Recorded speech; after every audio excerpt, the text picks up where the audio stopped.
RMN Drama presents Kini ang akong suliran. Sa bugtong tuyo nga kami makaalagad kaninyo, among gituyo pagmugna kining maong tulumanon nga pagatambagan nila ni Dr. ni Elaine Bathan nga mutabang sa pag-iway sa mga gumunhap ug kalibo nga inyong gihambin hilabi na sa punto legal. Inisab si Dr. Rene Obra ang kaabag sa inyong suliran. Kini ang akong suliran. Kini ang akong suliran.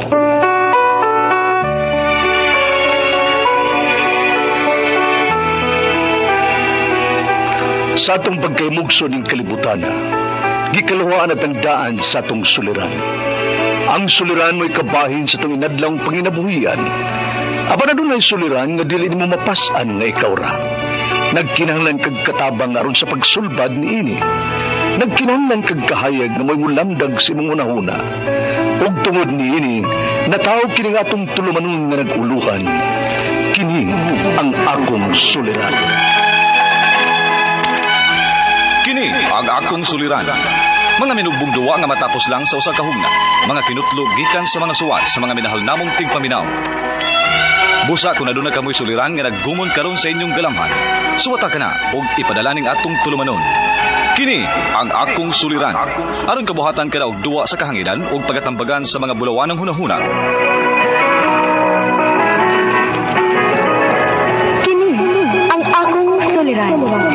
Kini ang akong suliran. Sinumat ni Teresa Tirul Soria, ubos sa direksyon ni Ingrid Miss Iver Tudaso. Dalit kaninyo sa RMN Drama.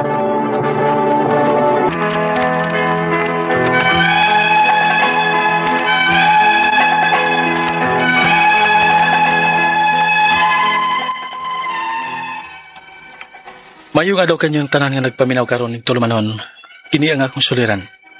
Ilabi na kaninyo Dr. Rene Obra ug Atty. Elaine Bathan. Ingon man sa mga artista nga maghatag og kinabuhi, dinhi akong suwat suliran.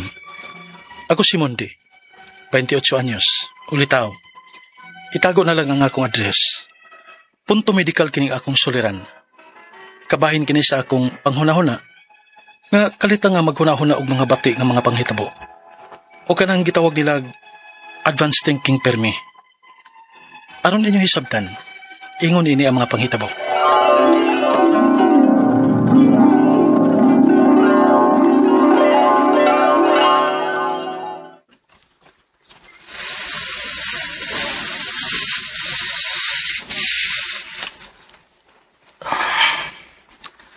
Ikaw na sa Brad. Sige, Brad. Doon na pa ka. Doon na pa. Daghan pa kanyo. Ikaw na, be. Sige, ako na sab.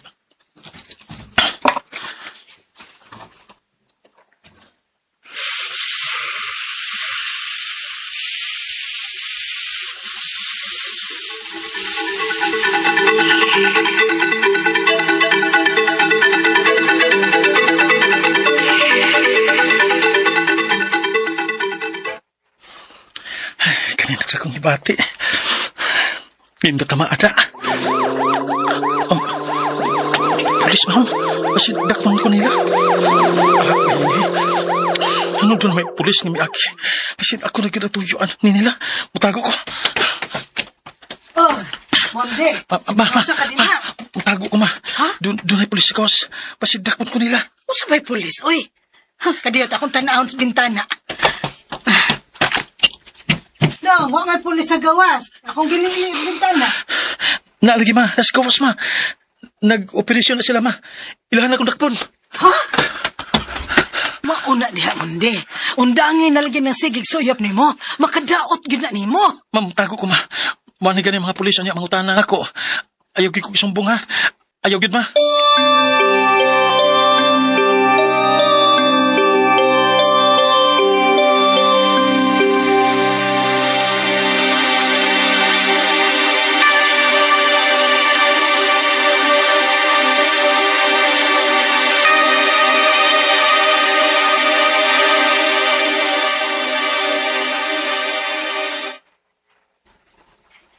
Monde. Dali na, mga unata. Monde. Uy, Monde, nagunsam ka diha. Oh, Mundi, anong nagdama ka ng kutsilyo? Usaw na ni mo?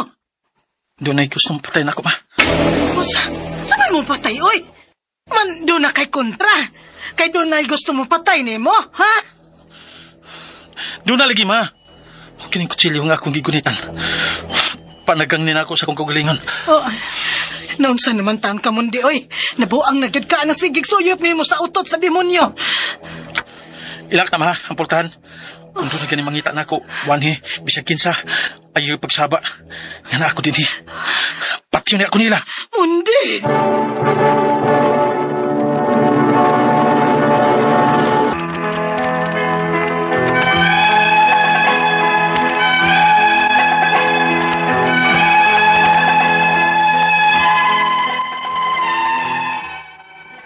Una ko mahibawon si buhaton ako. Kay basta magkasayop ko, wala kong mabuang. Daga na kayo mga bati ang akong mahunahunaan. Pero kung di ko makasuyop, wala siya kong mabuang. Kugon niya. Asa man to si Rocky, eh. Kanina sa man to na ako gisugo. Namin naging isuyop. Pasensya na, tugay ko. Asa naman? Nana, di hatag na dahil ako. Lamay na kayo. Diyaw. Sige, yan saman. Ang kuyo ka. Kuyo ko pirmin mo. Saman, tana.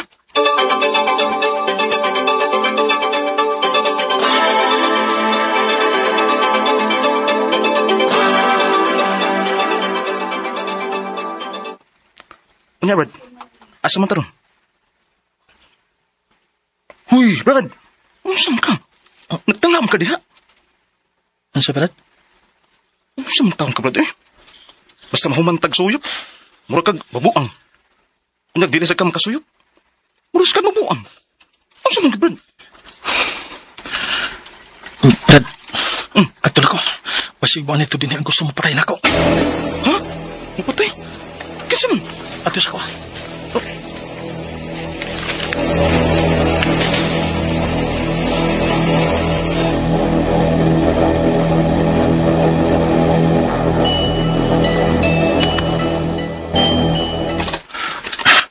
Manglakos na ng portahan o mga bintana din, eh. Kasi kasunto ang gusto mo patayin ako. Magkuha sa kutsilyo. Sus, kung na pala ko'y armas ay sa'yo lang ako nga makapanalipod sa kong kaugalingon. Oy, Oh, Mundi, napunsa naman sa kanina. nagsapa, ma. Suyop sa kano. Mama, sudoy. Ay, nakipagsalba niya ba? Kasi madunggan ka sa gusto mo patayin ako. Kung hupas na ng imong tama, Mundi ba? Ipacheck up ti ka, ha? Ma!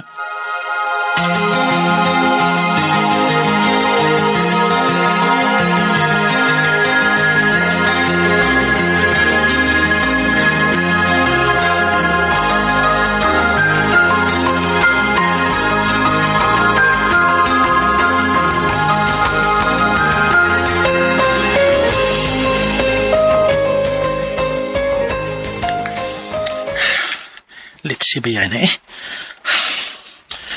Saan mo na ako ini? Ang kuy kwarta. Saan mo na ako pagpalit ini? Mundi. Ikatulo na ron kaadlaw. Kung akong nahibahuan nga, mahuwasan naman ko numos tama, basta ikatulo na kaadlaw. Yan naman, ma. Kuyog ta, pa-check up ka. Eh kung mo ingon ang doktor nga iparehab ka, ato ka ng buhaton, aron maulian ka sa imong buot. Ano sama?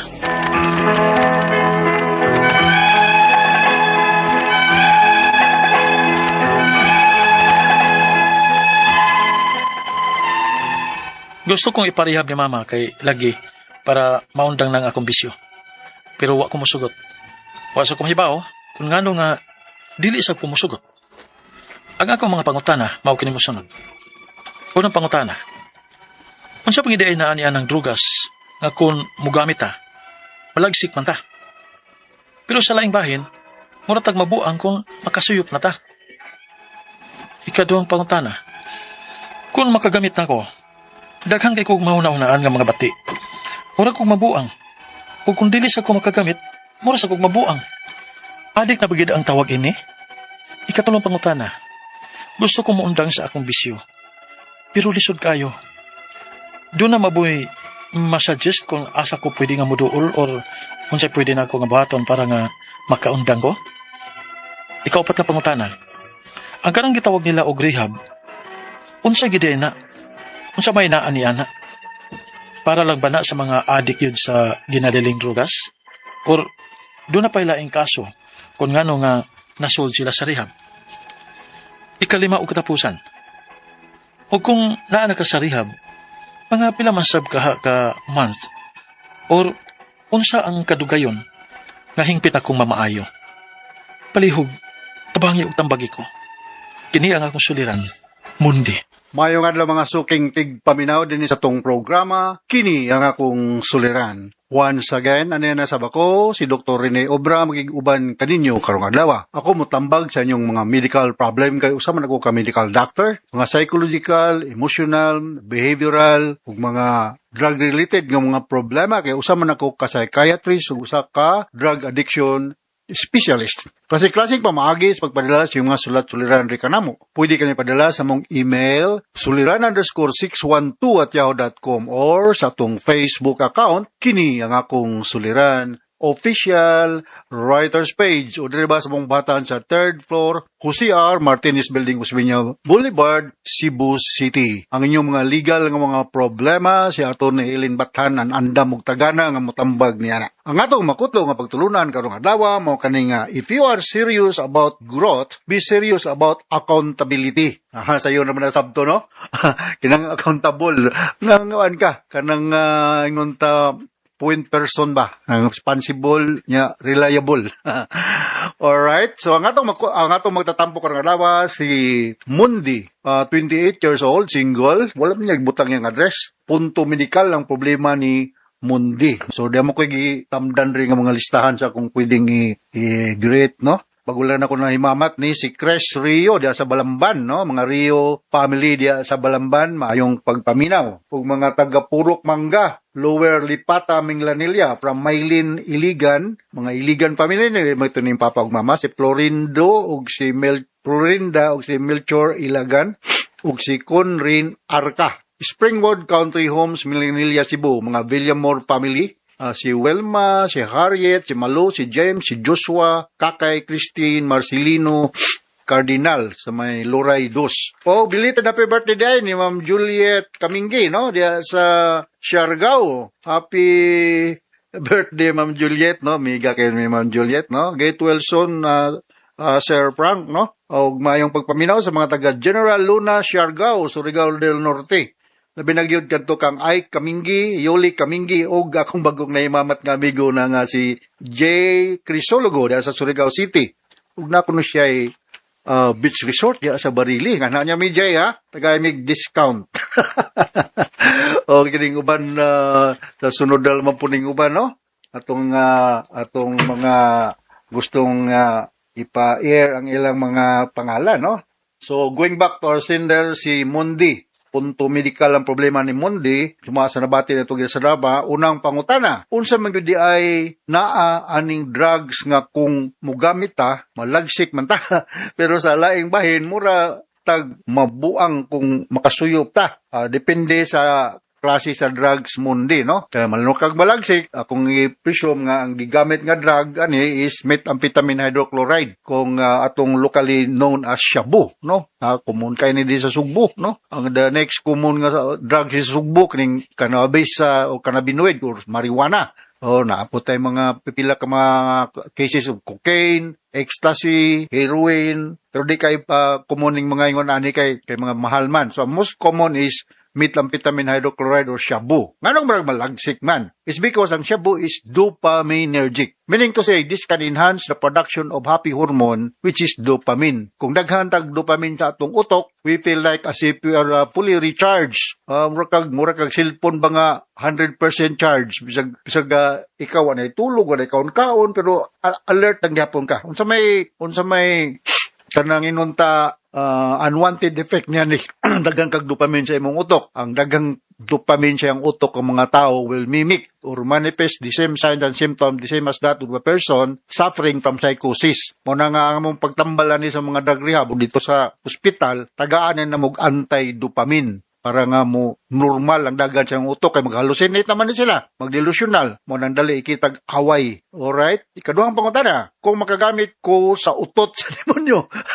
mauningan sa shabu ng utot sa demonyo, danghang kay kog mahuna-huna nga mga bati, mura kog mabuang, o kung dili sab ko makagamit, mura sa kog mabuang gihapon, wag adik, nabagyod ko ang tawagon ani. Maulagi ito ka kung i-speaker ni mga lago nga kung daghang kag dopamine sa imong utok, murag kag buang. O dili kay murag buang gyud ka. Kay lain naman ang dagan sa imong utok. O kung di ka mo kagamit, mag-develop ka aning withdrawal signs and symptoms. Maka-addict ni siya, maka-habit forming is because ang imo mong lawas mo crave aning mao nga substance because habit forming man magpangita man ang imong lawas. So diya sa hospital setting o sa mga clinic kay mao na akong trabaho sa mga ka psychiatrist sa mga ka drug addiction specialist na may tambal nga ihatag nga in lieu of taking shabu mo inom ka ni mga tambala para nga hinahinay maka-adjust ang imong lawas nga wa na kay shabu di na ka maghit-hit no kay kung dili nimo ni undangon akong giingnon bitaw nga sa akong mga pasyente nga kanang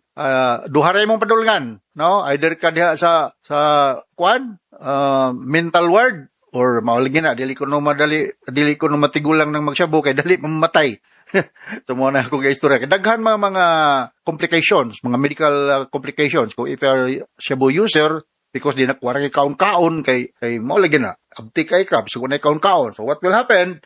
You might develop some gastrointestinal problem like gastric ulcer or mag-bleeding ka diyang sulti mong kwan. Mag-bleeding ka, meaning to say, mahudtan kag dugo, hangtod nga, di na mo function normal mong mga vital organs sa mong lawas. Sunod nga pangutana, gusto ko mo undang sa akong bisyo, pero lisod kayo. Doon na ba mo yung mga suggest kung asa ko pwede mo duol or unsay pwede na kong buhaton para magkaundang ko? Well, waman mo gisulat ng mga address mo, di, no? Akong ika-istorya, akong minus tag budget, muduol ta diya sa government hospital, diya sa Vicente Soto Memorial Medical Center. I used to be the chairman diya. Pero retire na ko. Ay, pangitaan din silang Doktora Basubas, Doktor Tampos, Doktora, panang mga bagong mga doktor diya, Doktor Onyati, mga Bilyero, so mga bagong doctors diya, no? Yung nalang gi-refer may doktor ni Dr. Obra. Kailan na sila nako, no? Pag naman gani charge, dilikil kayo sa makataas sa mga pribadong mga psychiatrist. Pero kung na kay budget, to sa pribadong psychiatrist, ang negative mong good po diya sa Vicente Soto, dilikil maayo po diya, kay kung sa kadagan sa pasyente, dugay ka maghulat. Ha? Hulat gyud ka, pero adlaw gyud ka diya. Pero gari ka sa pribadong doctor, you can be easily or immediately attended to. The next question, ang kanang gitawag nila og rehab, unsag gyud di ay na ana. Para lang ba na sa mga na-addict na gyud sa ginadili nga drugas or do na pay laing kaso kung nganong nasulod sila sa drug rehab. As the name implies, drug rehab, meaning to say, ang mga pasyente nga iso diha mga naggamit og drugas. Dili pwede nga i-drug rehab ang usa ka pasyente kung siya acutely disturbed pa, meaning dili pa siya makakarry on an intelligent conversation, mga elemental health habits, kaya na mga program diha sa drug rehab nga pag-follow on everyday, no? Sa among training sa una, banghambog kon yung gamay kami ni Dr. Dave Baron, dugay mi ngadto sa New York, sa Amerika. Underwent mi og training yani nga obserbahan na mga to, ang pasyente mo matala sa buntag. Or ready na, naka-dress up na kana. Yan ay mga activities to be followed for the whole day, lights off at 9 o'clock in the evening. Every day na siya. So kung medyo akas kondisyon, di ka makapalo niya ni. So dili pa kaangay, isuhod sa drug rehab. Tambalon saka. So na mga tambal nga atong available ani. Mingo duk, wa may budget. Kaya kumutuo ang mong gingon.